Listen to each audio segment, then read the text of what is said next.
रात का समय था। अक्टूबर की ठंडक धीरे धीरे हवा में फैल रही थी। आसमान बादलों से ढका था और चांद बस कभी कभी झलक दिखाकर फिर छिप जा रहा था।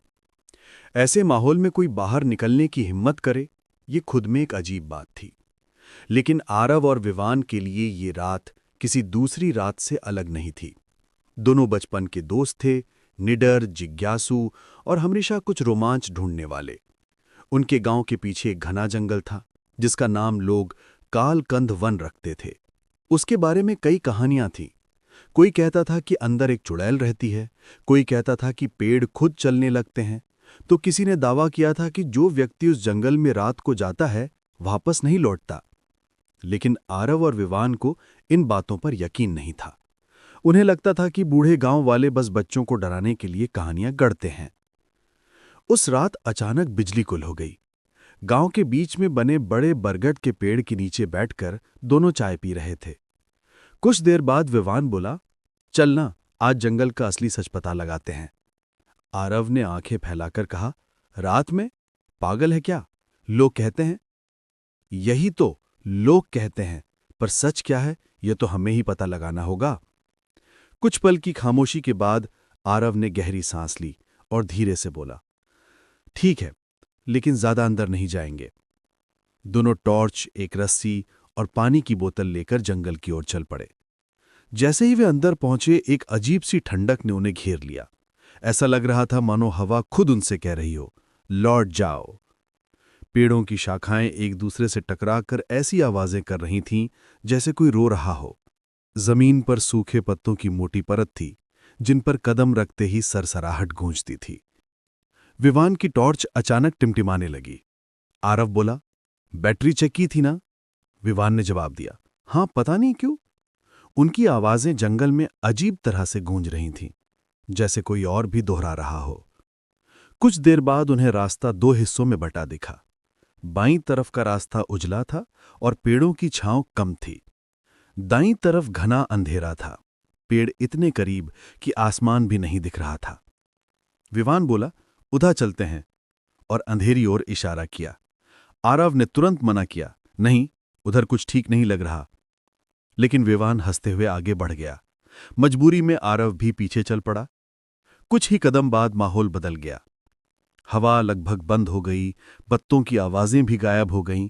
एक अजीब खामोशी छाई हुई थी, ऐसी खामोशी जो शरीर के अंदर तक उतर जाए। अचानक उन्हें अपने पीछे कदमों की आवाज सुनाई दी। दोनों पीछे मुड़े। कोई नहीं, लेकिन आवाज साफ थी, जैसे कोई और उनके पीछे चल रहा हो। आरव ने फुसफुसाकर कहा, चल वापस चलते हैं। विवान हिचका, पर फिर सिर हिला दिया। दोनों वापस उसी दिशा में चले, लेकिन कुछ दूरी बाद उन्हें एहसास हुआ कि रास्ता बदल चुका है। ये वही रास्ता है? आरव ने कांपती आवाज में पूछा। नहीं, विवान ने धीमे से कहा। पेड़ों की बनावट अलग थी, पत्ते अलग, जमीन पर अजीब निशान, जैसे किसी ने बड़े नाखून से मिट्टी को खरोचा हो। दोनों तेज चलने लगे, फिर दौड़ते हुए एक खुले हिस्से में निकल गए। वहां एक टूटी फूटी झोंपड़ी थी, जिसके दरवाजे पर लाल रंग के हाथों के निशान थे। विवान ने रोकने के बावजूद दरवाजा धक्का देकर खोल दिया।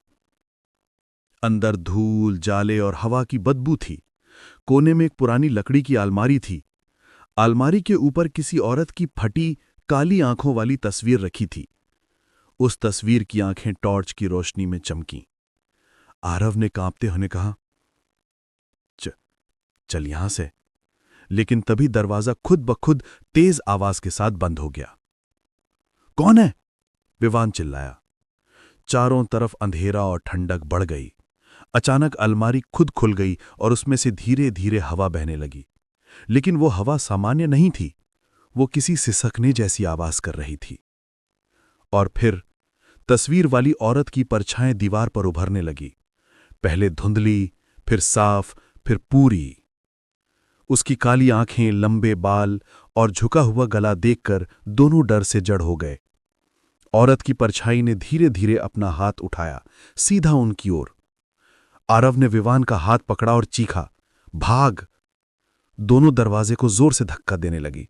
पहले वो अड़ा रहा, फिर अचानक खुल गया और दोनों बाहर गिर पड़े। अब वे बेतहाशा भाग रहे थे। पीछे से वही सिसकती आवाज, वही फुसफुसाहट, रुको! लेकिन वे नहीं रुके। वे दौड़ते रहे जब तक कि सांसें जवाब ना दे जाएं। कुछ देर बाद जंगल थोड़ा खुला लगने लगा। आरव को दूर एक लालटेन की रोशनी दिखाई दी। कोई वहां है, उसने चिल्लाया। वे लालटेन की तरफ भागे और देखा कि एक बूढ़ा लकड़हारा खड़ा था। उसने दोनों को देखते ही कहा, तुम दोनों रात में यहां क्या कर रहे हो?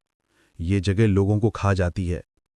दोनों हांफते हुए बोले, रास्ता, भटके, भूत, झोपड़ी। बूढ़ा आदमी घबराया नहीं। उसने कहा, तुम बहुत भीतर चले गए थे। वो झोपड़ी असल में मौजूद ही नहीं है। कई लोगों ने उसे देखा है, लेकिन वो सिर्फ एक आत्मा का जाल है जो लोगों को फंसाकर जंगल की गहराई में ले जाती है। आरव ने आंसू भरी आवाज में कहा, हमें घर जाना है। बूढ़ा चुपचाप उन्हें अपने साथ लेकर चल पड़ा। रास्ता लंबा था, लेकिन अजीब बात, जैसे जैसे वो उनके साथ चलता, जंगल का डर कम होता जा रहा था। पेड़ सामान्य दिखने लगे, हवा में आवाजें वापस आने लगीं। करीब 1 घंटे बाद वे जंगल के किनारे पहुंचे। गांव की हल्की रोशनी दूर से झिलमिला रही थी। दोनों ने राहत की सांस ली और बूढ़े को धन्यवाद बोलने के लिए मुड़े, लेकिन वहां कोई नहीं था। सिर्फ एक पुरानी लकड़ी की लालटेन जमीन पर पड़ी थी। विवान ने कांपते हुए कहा, अभी तो यहीं था। आरव की आंखें से डर झलकने लगा। क्या वो कोई आत्मा था? दोनों धीरे धीरे गांव की ओर चल पड़े, बिना एक शब्द बोले। उस रात के बाद उन्होंने कभी कालकंद वन में कदम नहीं रखा।